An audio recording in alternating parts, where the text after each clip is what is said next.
Good afternoon. This is Bart Sharp with Becoming Quantum Conscious, and I welcome you to our show on United National Public Radio Network and UFO Paranormal Radio Network on 107.7 and 105.3 out of the beautiful city of New Orleans, Louisiana. We welcome you on this wonderful day. And my name is Bart Sharp, and this show is called Becoming Quantum Conscious. And we're so happy to have United Public Radio Network and UFO Paranormal Radio Network sponsoring us and offering such cool shows as what I hope to offer today. And today's topic is quantum weight loss, losing density. And you may wonder, well, what does that mean?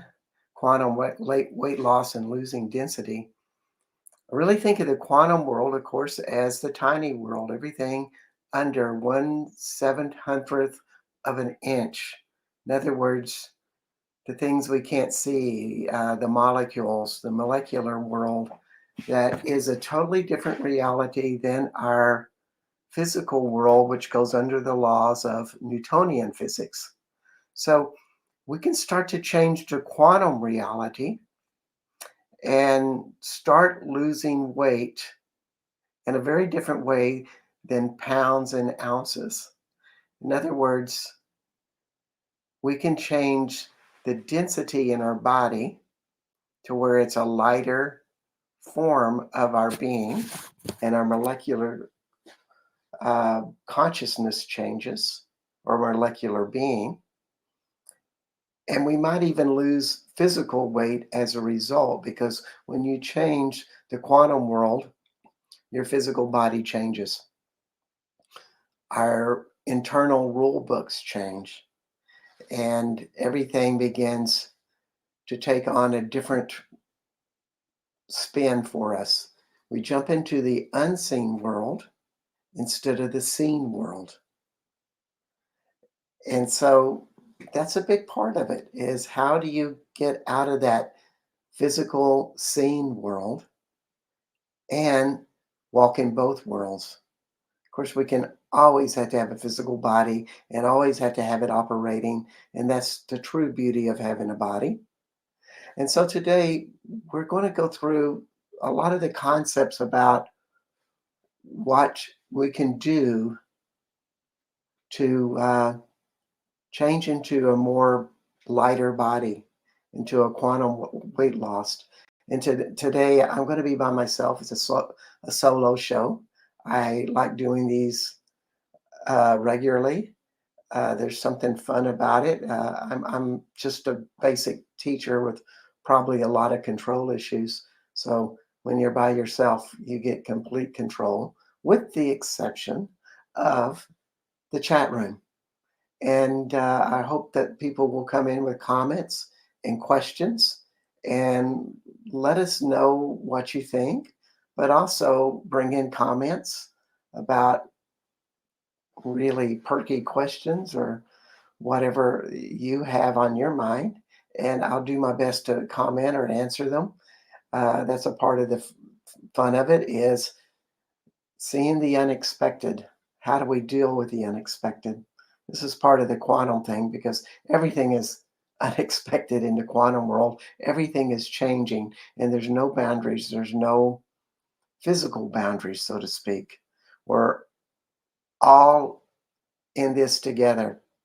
And when I say all in this together, I mean the chair I'm sitting on is really connected with me, and the trees outside are connected with me. And those of you that are listening to the radio or on the internet or Roku, um, you're connected with me. We're all in this together. And of course, those who are not listening and watching, they're together with us too. We're really that big. One person likes to say it, and really Bob Marley said this too in his own wisdom. One heart, 7 billion people. Where's it 8 billion now? Anyway, we're all connected through the heart. This means that we all have a consciousness together that flows, doesn't flow, but regardless, we're all connected in some way. And that's kind of the beauty of it. And the real question is how are you going to capitalize on that? How are you going to take that consciousness in and make your whole self, your whole life, your embodiment much bigger than greater? That is quantum consciousness, is living in that question and learning how to do it. And so in this hour, I hope that you walk away with some ideas. And one of the really great people who springboarded quantum consciousness, and probably wasn't his intention when he wrote his really wonderful book, Power versus Force. And we're talking about the knighted and also sadly deceased David Hawkins. Um, he wrote out a scale of consciousness, a scale that measures where your consciousness is between 0 and 1,000. And so he projected and forecasted that if you are from the 0 to 200 on this scale of consciousness, you are working out of force, which is kind of the non quantum reality. If you're working out of 200 to 1,000, you're working out of power.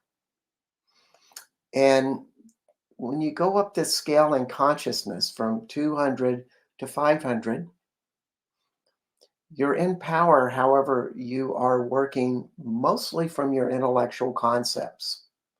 And you can have the highest ideas, principles, theories about what life should be and how you should live your life in integrity, kind of like a rule book of higher principles. And probably about, in according to Hawkins' scale, something like probably 10 to 15% of the people live in that scale from 200 to 500, or let's say 200 to 499. That's the crucial number, 499. There's a lot of great people at 499 on this scale, but they have yet to tip over into the 500 to 1,000 scale. And this is when you start to really live in a quantum world. You live in a vibration and you live in a higher form of love, higher form of light. And just to tell you how he measured a few people, he felt like Buddha and Jesus and folks like that were at 1,000. And right now, there's probably just a few people at 1,000, if that, if they're around.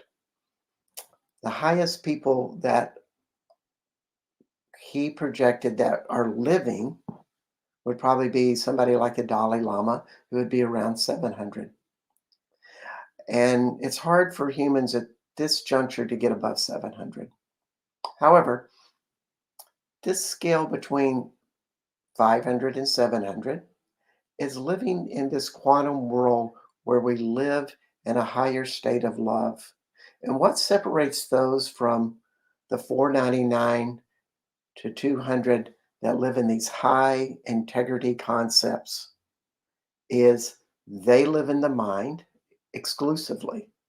They have yet to learn what it's like to live in the consciousness of their heart, their body, and viscerally interact with that world that can be felt. That is a different reality of being than the mind world or the intellectual world. And so that's what today's class is about, is how do you get to that quantum level? How do you lose that heavier concepts, those heavier ways of being, and step into a place that's much bigger and expansive, and you're connected to so much more than just your intellect and your mind and your ego and your defensive systems and your emotions. And your emotions are a really big thing with this, of course, because they dictate what your ego and your mind are functioning at. And that's part of the quantum world, is how do you change that? So I have some principles here. And in the first place to explore is your internal power to attract dreams and choices. And these are the benefits of having less density. Excuse me, I kind of ran over.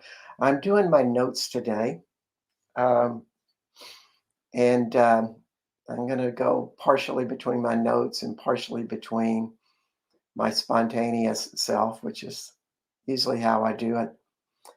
Um, but I felt like I needed to go with my notes on this one to be more guided and be more specific and try not to forget anything, because there's a lot of great stuff.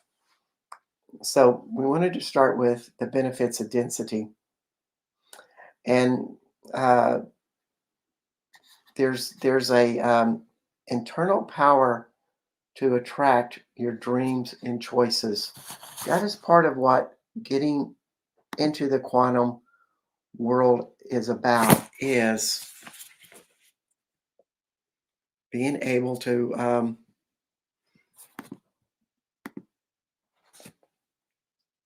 attract our dreams and choices.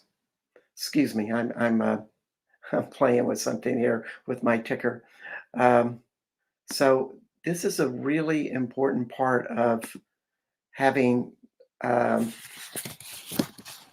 our power to attract our dreams and choices. So if you have a higher frequency, a higher vibration, whatever you do in your dreams and choices, you have more power to attract them. You have more power to influence everything around you. So it's important to remember this, and that as you develop your ideas of what you would like to create, knowing that your internal power, the light within you, will always be working on these dreams and choices that you wish to manifest. And this is one of the great creations. Um, and most of the world doesn't really work from this. There's not a belief out there that, wow, there's something internally happening inside of me that always guides me. And it's true. There's always something that can guide you. And one of the most important things is to ask, to really know that there is a power inside of you that helps you maintain your dreams. So, whatever I wish to really create, I'm always asking my higher self and my body in general, my consciousness, if it will help. And it's simply by an invitation. You're activating your whole body consciousness. If you're in this attitude that, no, I can figure this out, I'll just get a lot of work done, my willpower will push through this and I'll get the job done. Now, that's how much of society, much of the world works, because they are in a lower scale. But if you really wish to jump into a higher scale, you can start training your body by asking questions of your greater consciousness to help you. It's really that simple. And we've got our first comment from Robin Shepard with the question: do you attract the dreams you want during your sleep, or the dreams have, or the dreams you have for your future? And I would say yes. A lot of the times our dreams stretch beyond what we are thinking. They give us signals. And so it gives us direction. And of course, in tradition, dreams or more about clearing things out that we've not resolved. They're replaying things, so we are resolving them. And also, we're getting information if we're remembering our dreams that this is something that I'm evolving or working on. And that is an important part of what dreams offer. I had a dream last night where I'm sitting with a good friend of mine who happens to be female, and we're in her backyard, and all of these animals are coming up in pairs. and, and it's very exotic animals. And she's like, yes, these are my friends, you know. And then there's animals that I've never seen a species of, or like alien type of animals that I've never seen on this planet, but yet they look like wild animals. And they come up in pairs, circle around, greet us. And every time they do, my friend tells me, oh, this is what they have for you. This is the gift that I bring to you. So this is a pretty wild, profound dream. And every time this happens, I can feel this energy coming to my body that feels lighter and more expansive. So is this an amazing dream or what? My feminine, which this woman represents, is telling me, in my opinion, that I need to look into the feminine side, and the characteristics that she has are things that I really need to look into to develop my feminine. And all of these other possibilities will start to show up. And naturally, this dream is in the dark. So it's at night. And these animals come up and they're in the light. So, from shadow to light, they're coming. And this is a great prophetic dream. And of course, if you want to have better dreams, the best thing to do is ask. Ask your body to remember your dreams. Keep a notebook around, which is another clue to your body to remember your dreams. And then, of course, record them, study them. And the most important thing is to give them a form of reverence that they're important to you. This is all the messages to your body, which is kind of the gateway to this quantum infinite light self to open up even more. It's a process to get to this quantum light loss is to continue to practice. Those of us who are really stubborn and persistent, we have a certain advantage in this area because uh, we're the types who never give up. Um, so yes, once again, I'm beginning to ramble and not stay on my notes, but I just love that question, Robin. Thank you so much. And hey, Carrie, it's great to see you. Um, Another concept is your density parallels with your ability to be creative, just as expansion promotes creativity. And if we think in the dense mind, this is usually in how the denser mind creates. They usually have to come from everything they have learned and come from that source. And they build upon their past to come to a new idea. And usually, when they come to the new idea, they finally have settled down and they're not thinking about it, and something sparks. Something in their body or their intuition, or may I dare say, something out of their second chakra and their connection to the earth comes up into their mind. And, eureka, I have a new idea. Where did that come from? Well, it came to your connection with greater source and the greater source within you. And the real question is how do you develop tools that you can just do that all the time? That you can be creative and come up with these great ideas, and they're just sparking right and left. And one of the most important things is be connected to your second chakra, the space between your hips. That's what I like to call it. And be aware of the power there, the vibration there, the light there. And if you do not feel anything there, you might start connecting with the earth. And what a good exercise would be is to sit on the ground or even sit on your couch. But you bring your intention down into the earth. You can go any distance, anywhere from 3 feet to the core of the earth, and visualize that energy coming up into your perineum, into the space between your hips, your womb space, and bringing more energy into your body. Just pulling energy into your body. You visualize this stuff just coming up into you. And you may think, well, that's kind of silly to do my imagination like that. But all I can say is it works. Because when you start pulling it up, eventually you'll start to see and feel a vibration that feels lighter inside of you. Your body will calm down.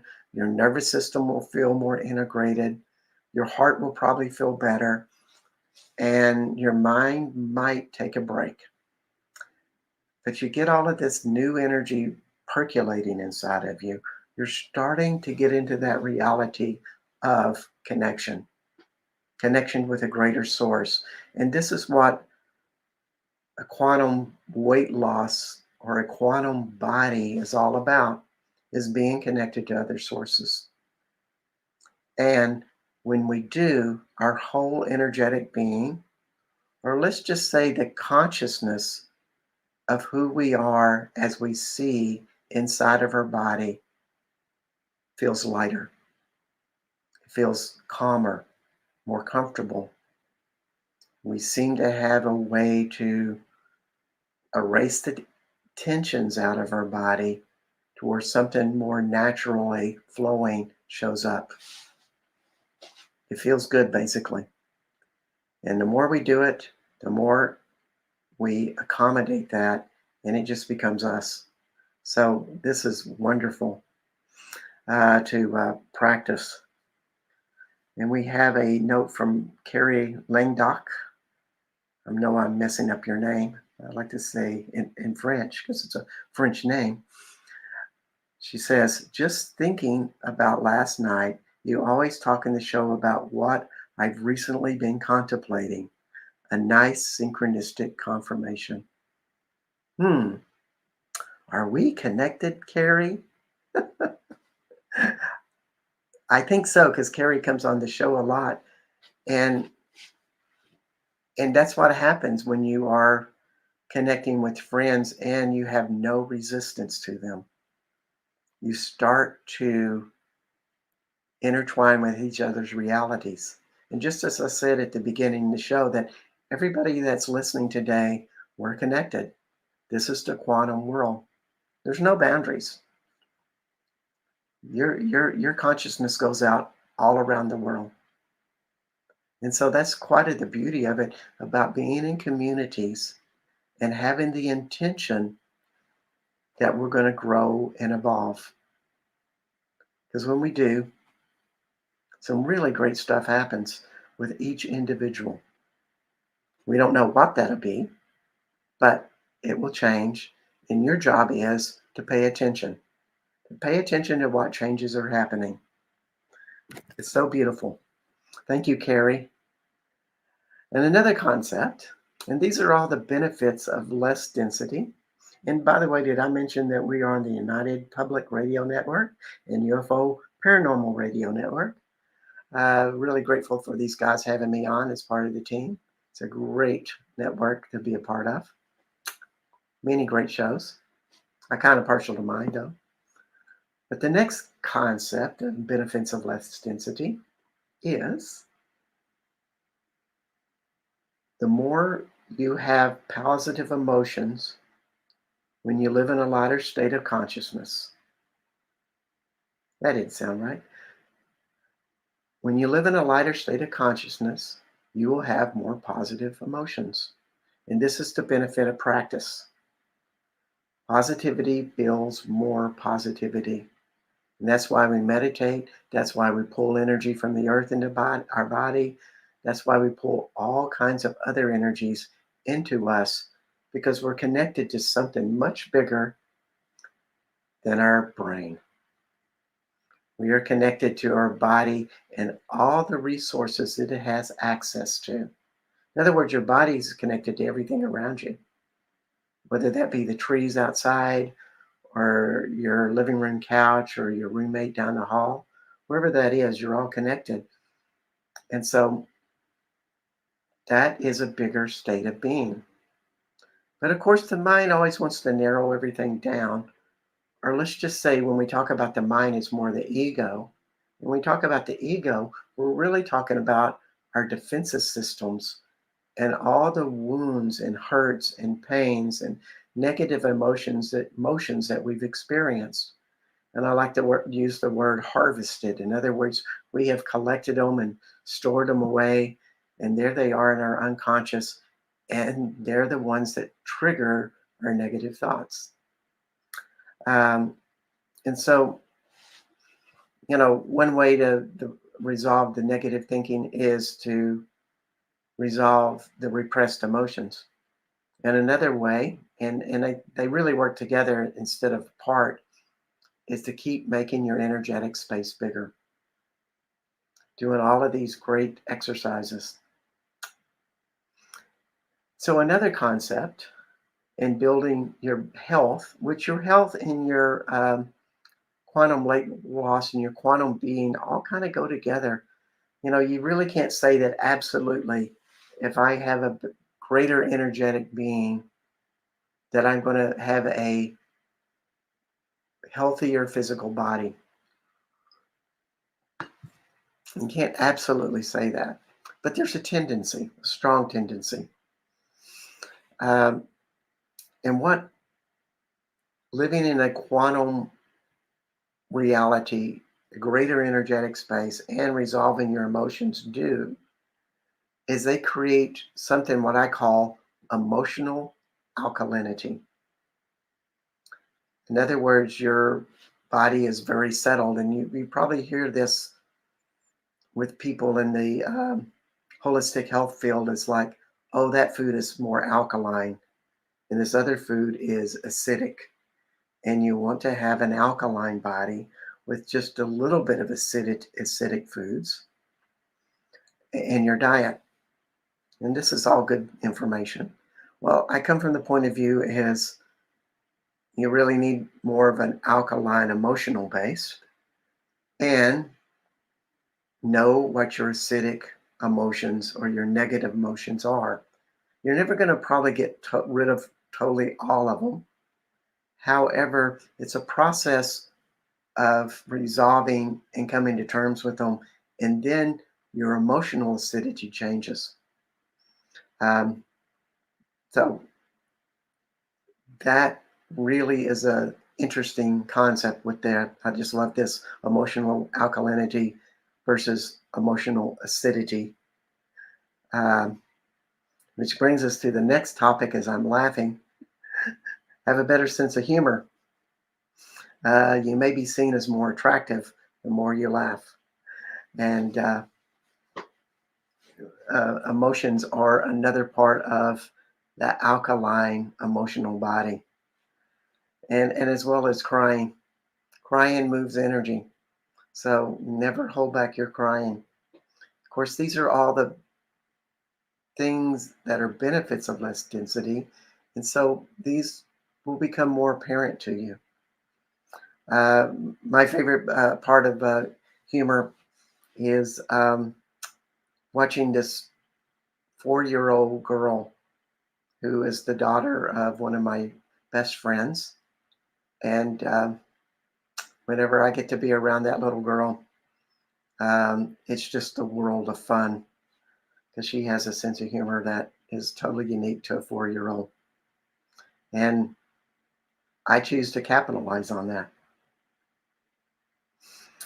And the last one benefits of less density is the higher vibration we become, a higher form of knowing contributes to what we have already learned. We increase our intuition, wisdom, and have a greater ability to conceptualize concepts the higher vibration we become. When we look at the linear mind, that totally resolves on the brain and all the information as you know. It reminds me of some of my college teachers that would say, you're only as good as all the information you can remember. And I'm like, what? That just sounds really painful. Um, and that's all good stuff, is to have all of these statistics and figures to, put out there whenever needed. But I come from a more of a point of view that it's okay to not have all the information just ready. I would rather to have a spontaneous mind that is extremely creative, inventive, and whenever I need the specific information, one of two things will happen.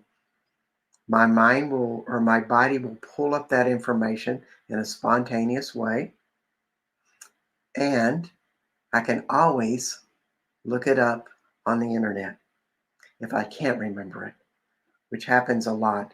And I think this is funny with aging, because people are always worried about them losing their memory and their mind. And my best advice to them is continually pull energy into your body.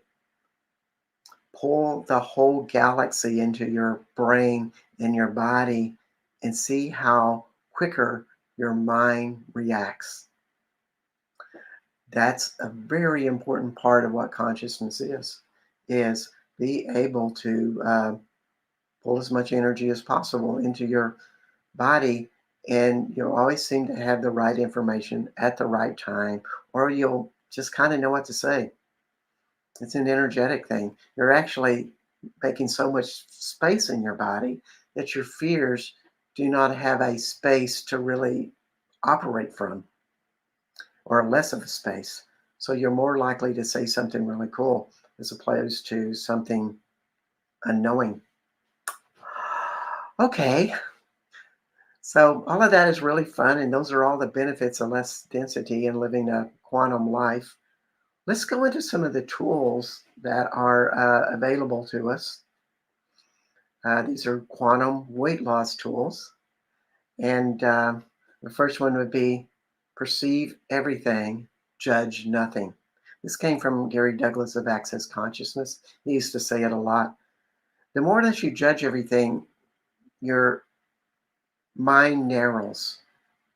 If you just say that, okay, well, every football team but the Dallas Cowboys stink. And whether you're a football fan or if you're in the UK or around the world, you can just say your favorite football or rugby team or whatever. One good team is great, but everybody else just stinks. You know, well, that's a judgment. So you really can't see all the other football teams as they are. You don't appreciate all the beauty and style and the attributes, because you've made a judgment and you have made black and white happen there. And this is true with anything in life. So it's really a great idea to never go into those things like, this really stinks, or this is the worst thing, or why does this always happen to me, or everything is hopeless. Those are all judgments, and they will narrow you down in your perceptions. And therefore, your quantum body has to function in that, and it makes it a lot harder. It's almost like pouring everything in a narrow little tube into your body and saying, now I want you to expand into pure light, but yet we're just going to use a little bitty intake valve to get you all the energy you need to become a pure light being. It's not a pretty picture, really. So don't do it. Let go of your judgments. Laugh at yourself when you do them. And even if you made a judgment or a idea that really wasn't your best idea, Instead of judging yourself, just laugh at yourself and say, interesting, I made that choice. And then what do I got to learn from it? Then move on. It's just really that simple. Okay, another great tool. Listen to your heart and your body as well as your mind. Most people work out of the mind is control central. They get everything from our mind, and everything else, well, it doesn't really matter. Um, and so the mind is really as complicated as a universe, some people say. And it's true, it's a magnificent thing to have, but it is not our most powerful way to create our lives. So the other part is to start to drop into your heart and your body. Wherever you place your intention, that's where your consciousness goes. So if you place your intention in your heart, you start thinking from your heart instead of your mind. It's really funny how those two things work uh, like that. Whenever I try to impress somebody or prove that I'm right or look cool, usually I'm from my mind and I'm trying to outthink the other person and have the best, wittiest thing to say. And I usually look like a fool because I know I'm not accessing my best self. And I've just got tricked once again and staying in my mind. So the really good thing is to just place your intention in your heart. Just that's where the focus is. It's right here. And it's really as simple as that. It's easier than you think. Just when you talk with somebody, remember to take your attention right to your heart, and that's where you are. Just as you're really attracted to a partner or something, you might be in the second chakra. Let's just say that you're out in the woods and you are feeling the ground below your feet and you're really in tune with the earth. You might be in your second chakra or you might be in your heart. And, it's good to just kind of learn what the difference is between the three of them. Now, this can even expand even more in that we do not have to stay in our own body with our intention. We can bring our attention to something outside of us. Like I work with shamanic work, and so my intention goes into other people's bodies. Not that I'm a voyeur, well, I'm kind of a voyeur, but they give me permission to do this. So this is what they asked for, so it's okay. But your intention can go into somebody else's world and see it as it is. And it can be great benefits to other people because you can see things that they have not because they've used their mind to maybe create a reality that limits them. So this is the benefits of doing shamanic work. You're learning how to travel to other people's bodies, but more importantly, other places. And a lot of people who do world healing, that's basically what they're doing. They go to a place that's maybe traumatized, like a battlefield or something, and they just ask that question, well, what does this battlefield feel like? And all of a sudden, they may feel something really yucky or traumatizing, or people in fright and horror, and they're feeling all of this stuff in their body, and it's not comfortable.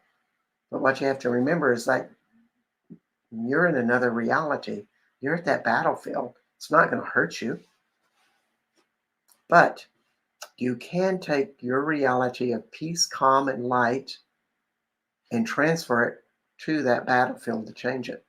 And that's the beauty of it, is that you can start doing this type of work with that. I do clearings on people's homes and places over the internet from time to time. And really it's a lot about learning to trust what your body is telling you. And just as we said at the first of the show, our body consciousness can go around the world. So why not use it? Why not play in that arena? It's a lot more fun. So another concept, practice seeing the unseen vibration of light in your body. In other words, when you start to practice in your heart and feel all of this vibrations, it will gravitate to showing you the lightness of it, and to the degree that it becomes light. And then there's different vibrations of light. In other words, it just keeps getting lighter and more profound, has different qualities. And this is part of the fun world of becoming quantum conscious, is that we start to train our body to become lighter. Let me retract that a little bit. Our body already knows what light beingness is. Your body has an infinite reality. So it's more about your mind learning what the body is already doing. That's really what you're teaching yourself, is how the mind can follow what the body is already doing. That's the process of learning what this quantum world is about. And some of the things that, the practice with this is that when you are in conversations, put your attention on your heart and listen to that person. Maybe while you're listening, you might think about the light in your heart and you shine it out and give it to them. And you give them energy. It's a connection. And another really important part is always practice where your intention is. Just check in. And particularly when you're stressed, if you can remember, it's the hardest times to remember. So be forgiving on yourself when you're not remembering. But if you are in a stressful situation and you can take your body intention and bring it to your heart or even in your second chakra, you're doing yourself a favor. You'll bring yourself more sanity in your life than you know. For example, I was in Paris once, getting ready to fly out on a plane, and realized that my wallet was stolen, which had my ID, credit card, and a little bit of money. And yes, I wanted to panic. I had to catch my flight. I had to leave my wallet behind. And it was in somebody else's hands.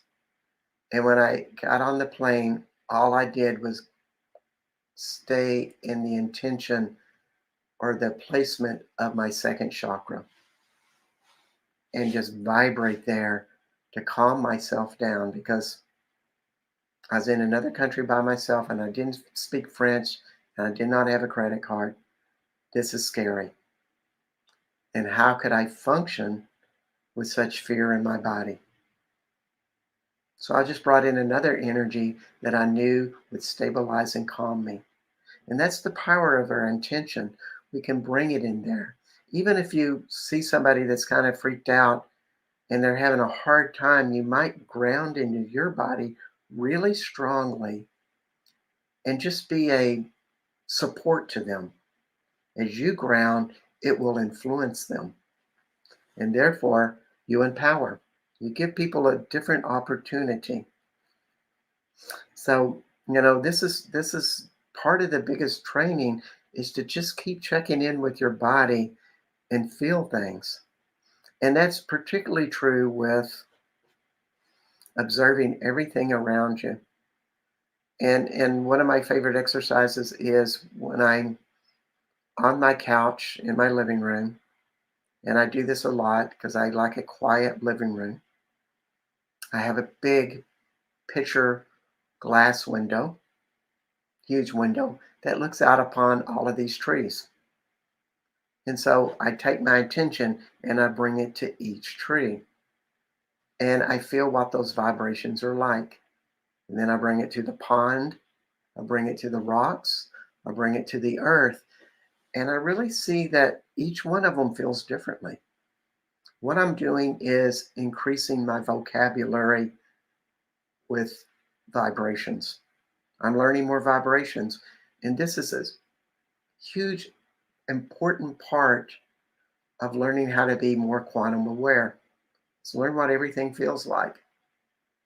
And then when we really want to get to some higher, expansive ones, really, I think a tree is very expansive, by the way. Um, they're really beautiful inside and outside. But we can start to maybe ask for the presence of Buddha to be with us and feel what Buddha feels like, or the core of the earth, or the high vibrations of the sun. It's pretty limitless what we can really access. And it's really good to access all of these things because we learn the vocabulary of light. The more vocabularies of things that we can feel and vibrate, it trains our body to function from all of these things. So it's all good stuff. It's all good practice. So another good part about training our body to be more conscious is envy of others is okay. Jealousy is not. And envy is a difference between if you admire somebody, you might think about, well, what did they feel like and what did they do? I'd like to duplicate that energy. I like my own version of that vibration that they have. And I think about people. I was reading an interview with a football player. If you haven't got it, I like football. Um, and he was talking about, his hero. He was the younger guy was a running back. His hero was a running back, and he had a poster of this guy on his wall, and he would always look at it in admiration, like, I'm going to be like this guy. I'm going to take this on. And then he'd go out and practice and play football and lift weights and all that good stuff. But the poster and the willingness to be like him really helped, and to admire somebody that way, and to take that on, and that could be, anybody that you really would like to become more of. That could be like the Dalai Lama, or what is the vibration, or what is the vibration of Buddha, or Mother Mary. And we just have an intimate vibration. And literally, if you just visualize these people like Mother Mary right in front of you, and her energy coming and communing with you, and it feels kind of hokey and that you're making it up, and surely my imagination can't be that powerful. Well, guess what? It can. This is how you get it done. You can really create any vibration in your body to become more quantum light. I play this friend of mine in badminton. He's 30 years younger than me. He's in great shape, and he always beats me. I beat him once, but he always tears me up, and I just can't keep up with him. He's stronger, he's faster, he's more skill levels close. But what I do is I just keep looking at his body and going, God, I'd like a body like that, and I like to have a body that can play badminton at his intensity. And I get better at the game, and that's just part of what it does. And yes, Carrie, I so agree that appreciation and admiration is part of those powers that we have. And jealousy is like a reversal. We're really acting out our anger with that, and it just really gets us stuck. We really stay in an addictive cycle when we stay in our anger, and it's really kind of a sad thing about it. Um, so running down to my end, I have so many options to finish this program out. This is one I really like. Probably has not been talked about enough in the world. And this came from Richard Rudd. uh, who is the author of this magnificent book, The Gene Keys. If you do not have it, buy it. Dedicate several years to reading it. It's very complicated, but it's very amazingly profound. But what Richard says is that highs and lows in life are natural. In fact, highs and lows in life are biological. You're always going to hit low places, you know, and this isn't about bad luck or bad timing. It's just the cycles of life. And the most important thing you can do with lows is not avoid them. The most important thing you can do is let them be. Ask questions about them. Ask questions what you need to learn, but also think of it as an incubation time where you're ready to grow out of something. Like you're planting a seed and you're just giving it water and sunshine, but you have no idea when it's going to come out and start raising up to a high place, how it's going to come out. You just be patient. And sometimes those cycles can last a long time. I had one that I felt lasted a year at a lot of different levels. But boy, did it teach me about grief and relationships. And I came out a better person because I was in total allowance of it. When you are accepting of the lows, what happens is the highs are higher. We have something more profound coming out of us that just takes us to that new place. And that's the beauty of it. To laugh at your lows, to understand them, certain level of honoring, a little bit of a detachment. And when we're in our highs, enjoy them, but don't make them the end all be all. It's just part of that process. Now, most people, if you're in that particularly under 500 scale on David Hawkins' Power versus Force, they're always looking to go into the highs and they always want to avoid the lows. Lows are bad. And they usually wind up staying right in the middle, in the same place. And this is the beauty of going into things like the shadow or the low places or emotions that you don't like or things that are hard in your life, is to really sit and look at them and see what their messages are. And at this time in history, I think it's particularly important because we're kind of at a low place in history. We are changing an astrological alignment, a Kali Yuga, but it's a 2,000-year alignment. We're starting into a new era, the era of Aquarius. So this is a low time in that production. And I think, a lot of people are experiencing lows, and this could be a influence of that. So coming down to the end here, this is a really fun concept. Another Richard Rudd Gene Keys concept. Willpower versus true nature. Most people do willpower. They work really hard at something. And it's like, if I work hard, I'll push through and something will happen and I will get it. I will get that satisfaction. And a lot of the world runs that way. It's like force, density, judgment, and anger are pushing them to move through, and they use that willpower to go through. But they're really sometimes not asking, well, what are the real powers that I have that I should be using and doing? Maybe I'm not even in the right direction. What is really easy and joyful that is meaningful in my life that seems to have a flow with it? And maybe that should be my life direction. Maybe in my accomplishments, if I'm doing these things that are easy and expansive and creative,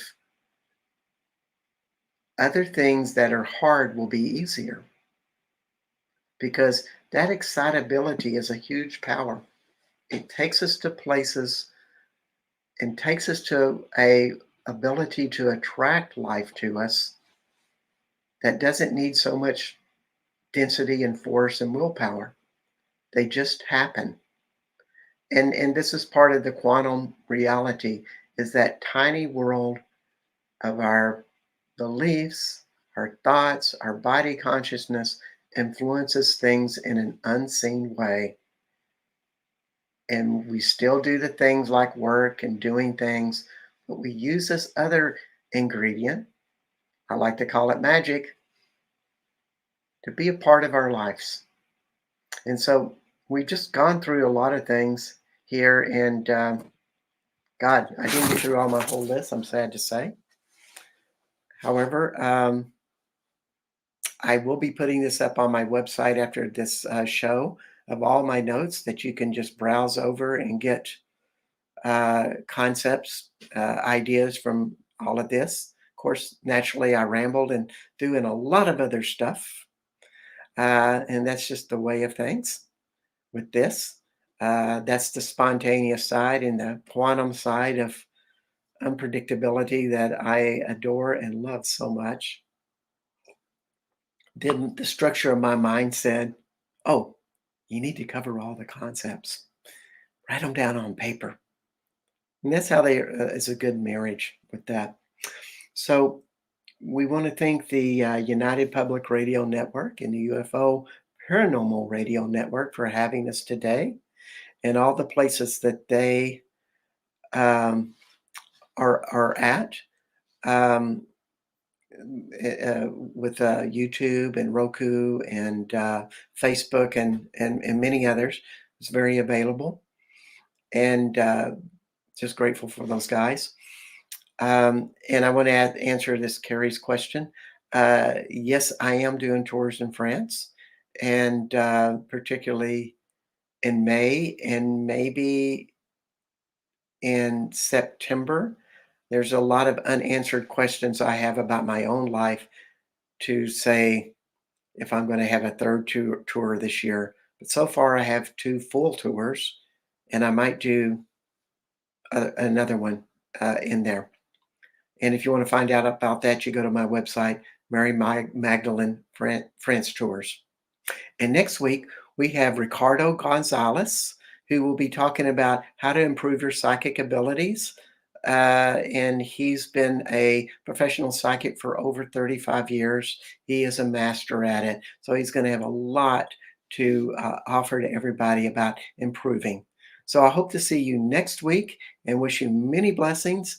And we'll see you then. Bye bye.